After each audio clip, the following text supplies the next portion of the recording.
All right, guys. So today we're just going to do notes on eyewitness procedures. We've been learning about how eyewitnesses can be faulty, but now we're going to go over some procedures that we've been changing over the past, honestly, like the last decade even. Some states did it previously, but a lot of states, literally in the last decade or like up to 15 years, have just now made these procedures into like policy to use. But doing these couple procedures will help us hopefully stop having the problem with eyewitness testimony, because it will help them just be less likely to pick someone that didn't do it. And you'll see that as we go through the procedures. So the first procedure that is supposed to be done always now is called the double-blind procedure. So a double-blind lineup means that the administrator in the room, so usually the police officer who's in the room with the eyewitness, setting up the lineup, does not know who the suspect is. So if you didn't know, usually in a lineup, like we're looking at this one, there's only one suspect. The other men might have similar, well, they should look similar to the suspect. So everyone should look the way the eyewitness described them to look. So they should all fit the description. But the other men probably, they don't think actually did it. Like that's not really their MO, or they're not even criminals. They're just people they pulled in that fit the description, that lived in the area or were seen in the area. Sometimes they even know for a fact that some of the men didn't do it, like their suspect is airtight. I mean, their, what do you call it? Their alibi is airtight. And the reason why they do that is because if you have an eyewitness come in and pick a person that they know their alibi is airtight, well, then you automatically know that eyewitness didn't really get a very good look at their suspect, because they're picking someone you know couldn't have done it. So that would kind of weed out eyewitnesses that aren't very good. But usually there's only one true person that they think did it. So like they were, they have priors, they were in the area, they fit the description, so like they're the true suspect. And we don't want the police officer in the room who's administering the lineup to know who that is. Now, why that might be is if they know who it is, and they might accidentally mislead the witness with verbal or nonverbal cues. Now, I'm not saying that they're doing that intentionally. They're probably not doing it intentionally. It's more than likely inadvertent, which means on accident. But if they know who it is, then they might, just say their name in a slightly different way, hover on that person, kind of like look back and forth at the witness and them, to see how they're looking. It's just our nature that if we know, like, we're going to pay more attention on that person. So we might accidentally kind of give it away who we think the suspect is. In that, if that were the case, if that happened, then the eyewitness might be more likely to think, oh, they think that's the bad guy. Like he must have been in the area. Like it's going to build their confidence to think that's the person, when just because it's our suspect doesn't mean it's the person. It just means he fits the criteria. All right, so the person in the room who's conducting the test shouldn't know who the actual suspect is. They should have no idea about the case. They should just be conducting the test. Okay, so that's called the double-blind procedure, that they don't know, no one in the room knows. We're seeing if the eyewitness knows. The second part, or the second rule that we're supposed to be following now for eyewitness procedures, is sequential presentation of lineups. So what we used to do, it was simultaneous. So they could look at them all at once. Okay, so you have your pictures, here they are, here's all your suspects, look at them. Same thing with like in a lineup, like you'd line them all up in a row and you just look at them back and forth. We're not supposed to do that anymore. So they shouldn't be all shown at the same time. So not only are we doing blind administration, we should be showing them one by one, or sequential, meaning one after the other. So only showing one at a time. Now, why you would want to do that is it's just been proven to significantly increase the overall accuracy of eyewitness identifications. So why that might be, if you just kind of think about it logically, if you have all six at once, okay, because we are required to have at least six. So if you have all six at once, what you're going to start doing is you're going to start comparing them to each other. Like in your head, you're going to start kind of comparing them to each other, saying like, which one's the closest, which one's the closest. Instead of, what I want you to do is I want you to look at one picture and say, is this the guy? Is this the guy from my memory? That's it. I want you to compare this picture right now. Is he the man in my memory? I don't want you to look at 6 men in a whole big group and think, which one looks the most like the man in my memory?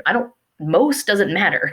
Okay. Like no matter if they are close to resembling them or not, like close isn't good enough. I don't want to send a man to prison because he looked close to what my suspect looked like. I want to send the man to prison that did it. Okay. So they've done a series of trials that when you practice one at a time, they're just more likely to not compare and just be thinking about them against their memory. It also makes the eyewitness not know how many you're going to show. Sometimes if they know that this is all 6, like this is all the 6 possible answers, they kind of feel obligated to choose one. It's not that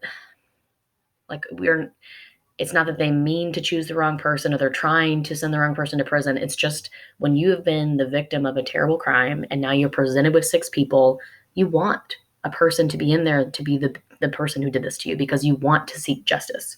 It's what you want to happen.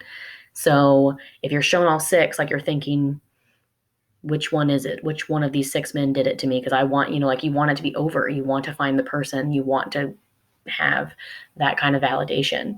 Whereas if I'm showing you one at a time, they're forced to think, is this the man that fits my memory? Is this the same person? No. And they don't know how many you're going to show them. You could be doing it all day because we only have to have 6, but we could have lots. So it just helps them not know where the ending's going to be. So like, again, it's just trying to make it where you just think about, does it match my memory? Not does it compare? Who's the most like it? Do I have to pick out of these 6? Because no, maybe we have no idea who it is. Maybe we do not have the suspect. I mean, there's billions of people on the planet. There's a likelihood that we won't actually have your suspect on the first go round. So you should not feel obligated to choose one. All right, next one. The third rule for eyewitness procedures is instructions. So the way that we instruct our eyewitnesses. So if you're seeing this here from our last slide, we don't do this anymore. We don't line them up next to each other. We show them one at a time. But instructions. Instructions are a series of statements issued by a lineup administrator to the eyewitness to deter the eyewitness from feeling compelled to make a selection. So just making sure that they are very aware that there is a very good chance that the person's not in their lineup and they do not need to make a selection, that they might have to come in later to look at a new lineup, that, you don't have to pick one today if it doesn't actually match your memory. So they also prevent the eyewitness from looking to the lineup administrator for feedback. Because again, the administrator in the room shouldn't have any clue who these people are. They shouldn't be related to the case. They shouldn't know which one's a suspect. So they should not be able to provide feedback. So that's part of the instructions too, is they will tell the eyewitness that the administrator in the room doesn't know who the suspect is. The administrator in the room doesn't even know what case this is. They are literally just showing you your lineup.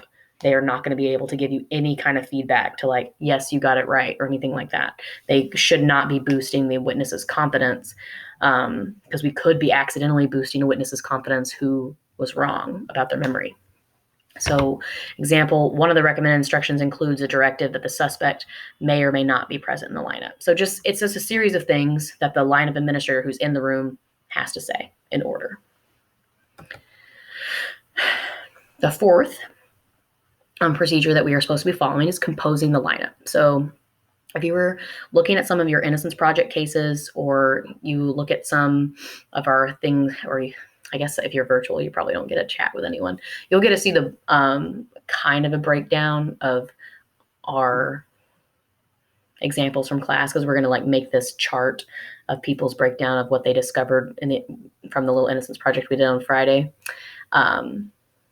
But you won't get to like hear about other people's cases. So unless you just read quite a few of them, you maybe didn't notice.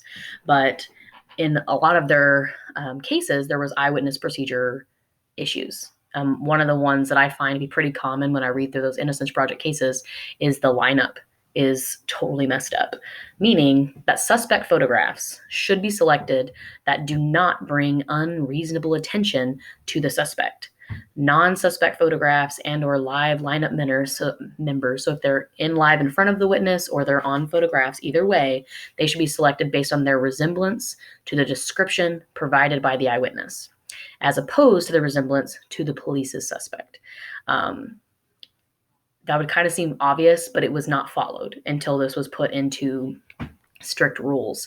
So like a suspect could have not a suspect, an eyewitness could have had a description that their attacker was an African-American male, 6'2", had a scruffy beard, and was wearing a green shirt.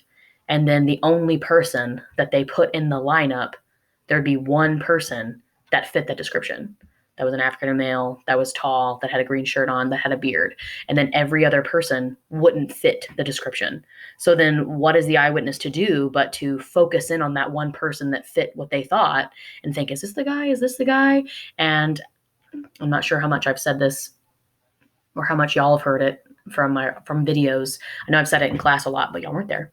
So in traumatic events, our brain does not log memories the way it normally does. Anytime you're in a traumatic situation, which most victims would be, this is a traumatic situation for them, whatever kind of attack it was. Most of the time our bodies go into fight or flight.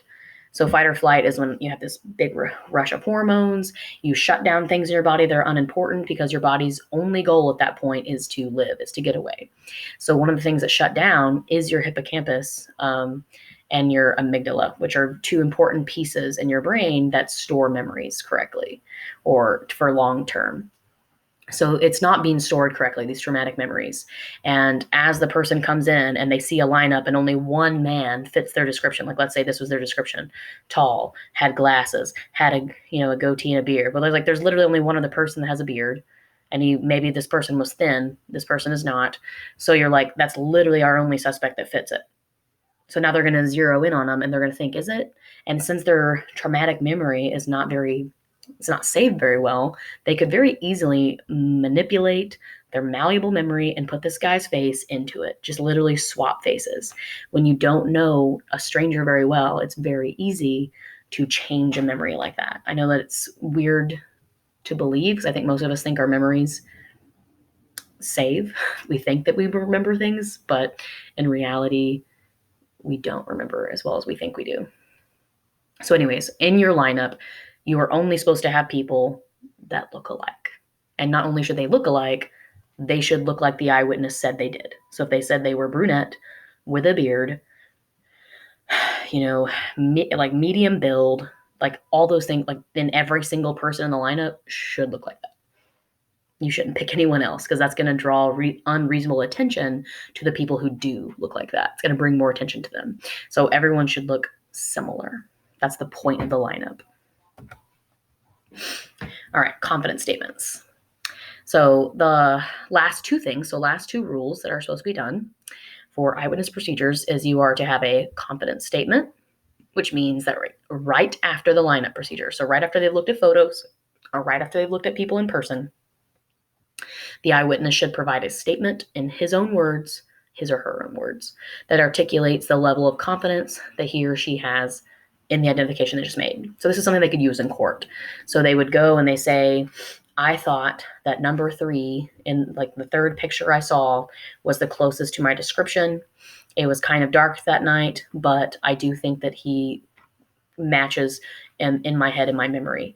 I am 75% sure. Okay, so that document could be sent then to the court. So later, which we've seen this in multiple cases, where a woman or man would say, I'm 60, 70% sure when they did the lineup, but then by the time they get to court, which is usually months later, they'll say, I'm 100% sure that's the man. And it's because they've been thinking about that photo or they've been thinking about that man in the lineup for now months. They've been putting his face in their memory. They've been manipulating it. It's this whole time. So we need to know right after the procedure, how confident were you in that decision and why? And then the very last step is the lineup procedure should be documented. So they should be recorded. That is what we generally would do, is it should be recorded, but it's not required. But it does have to be documented in some way. So either the lineup procedure should be electronically recorded, which is what we want, or if this is not possible for whatever reason, then an audio version, so it can be, at least the sound can be recorded, or someone else should be in the room, another administrator, and they should be writing down everything that has been said the entire time. So literally every single statement has to be written down and turned in.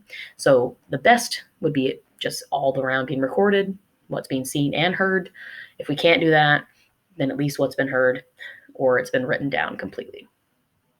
And that is all our procedures. Yeah. So that's the end of today's notes, is just eyewitness procedures.